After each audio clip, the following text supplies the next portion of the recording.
address my first question to you, if I may. You mentioned a problem, and Mr. McGannon also mentioned the same problem with the SBA either denying or delaying payment on guarantees. Can you talk to us about how serious this problem is, and if so, how does it affect the program's overall success? Well, in my own experience at our bank, we haven't been denied any of the guarantees when we've had to go back to SBA. However, I have heard through the association that there are banks, there's grumbling that there's many delays, and maybe they're just getting a little pickier on the paperwork and the appraisals. And what that does is just foster an air of distrust with using that program. If a bank can be able to rely on that guarantee, then they feel very comfortable in using that program, and it works to their benefit. But if they don't know that the government will stand behind the guarantee, then it will affect the program. The SOP manual from the SBA is over 400 pages long, and I think that if you're not a banker that is in the routine of making SBA loans, you get lost on dotting all the I's and crossing all the T's. My sense is that, and once again, we have never had a problem collecting on a guarantee. Sometimes it takes longer than we would like, but we have been paid in full. I think a concern with bankers that aren't in the routine of making SBA loans would find that trying to follow the SOP, trying to be sure that disbursements are appropriate at the front end. I think a lot of bankers may have trouble documenting or remembering to document the use of proceeds on the front end of an SBA loan, and when it comes time to collect on a defaulted loan, they may not have the paperwork in place to step through the disbursement process on the front end. Thank you. Ms. Hughes, one of the shortcomings of government investment program is the emphasis placed on early results. Consequently, there is a tendency to prematurely terminate programs that do not achieve results immediately. In the case of patient equity investment, how long does it take for investment programs to bear fruit? It's a great question. When equity capital is invested into a company, there is an immediate impact as far as the ability to hire employees, which will reduce the unemployment rate or increase the employment, so that those dollars and the resulting payroll taxes and things are you'll see an immediate impact.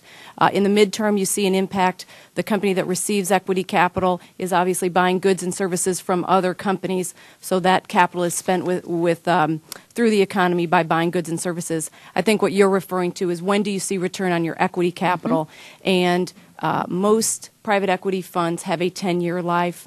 They spend the first 3 to 5 years investing the capital.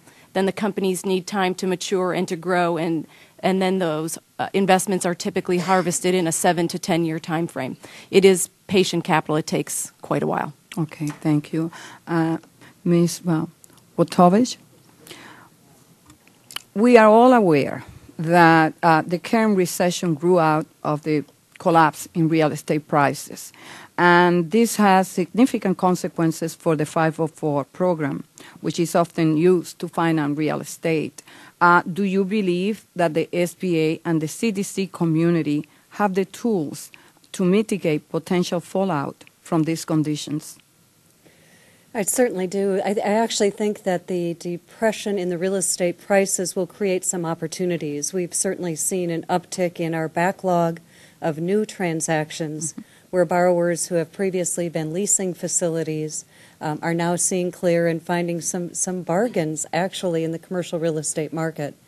As it relates to our existing portfolio, I think we have to be very cautious. We do have to find a way to be patient.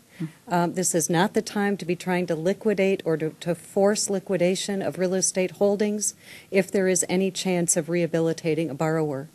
Forcing a borrower, walking through a foreclosure and trying to sell commercial real estate in this market will only increase the losses to the program and the taxpayer. Thank you.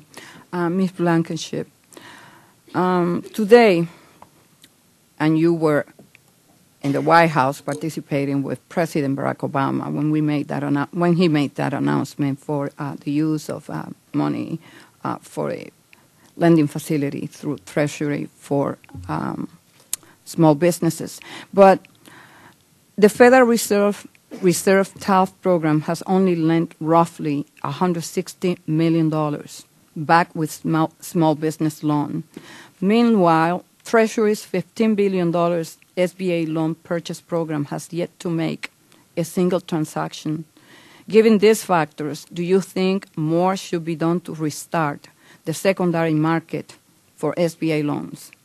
I certainly continue to say that the secondary market plays a very critical role, because you understand that when we make those loans, our bank doesn't typically hold the loans. We sell those guaranteed portions back into the secondary market, allowing us to then re-leverage those funds into additional loans.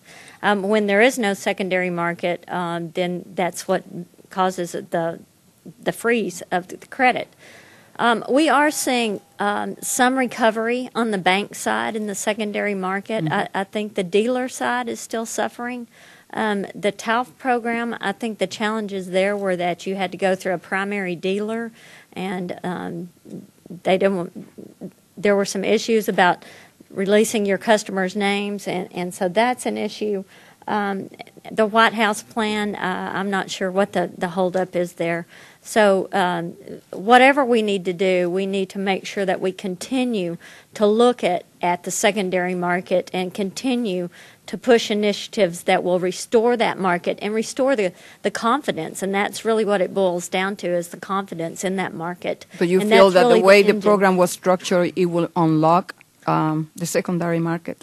I think there's a ways to go yet. I think perhaps maybe a panel of bankers and broker-dealers could be brought in and maybe ask their opinion, where is the freeze occurring? What is the holdup? Is it the paperwork? Is it the burden? And, you know, with the TALF funds, there were additional restrictions placed on banks and brokers. So that's an issue.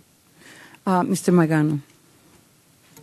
I would certainly agree with Cynthia. As far as Country Club Bank goes, we have always held our SBA loans. I think that we just have never had reliance on the secondary market. If it's out of our control, I think that we feel like we need to try to take care of what we're funding. But Cynthia is right. If the secondary market does open up, it does give every bank an opportunity to re-leverage those dollars into more SBA lending. Thanks. Mr. Hickok, do you believe that the Small Business Administration is doing enough to encourage and train new lenders to participate in this program? I can't say I have an answer to that. That's troubling. Well, whether they're doing enough, because in our area, we've had a great relationship with the district office, and we get all the assistance we need. As far as training, they have monthly teleconferences, and so we do get adequate training nationwide. I can't speak to that, but locally, excellent.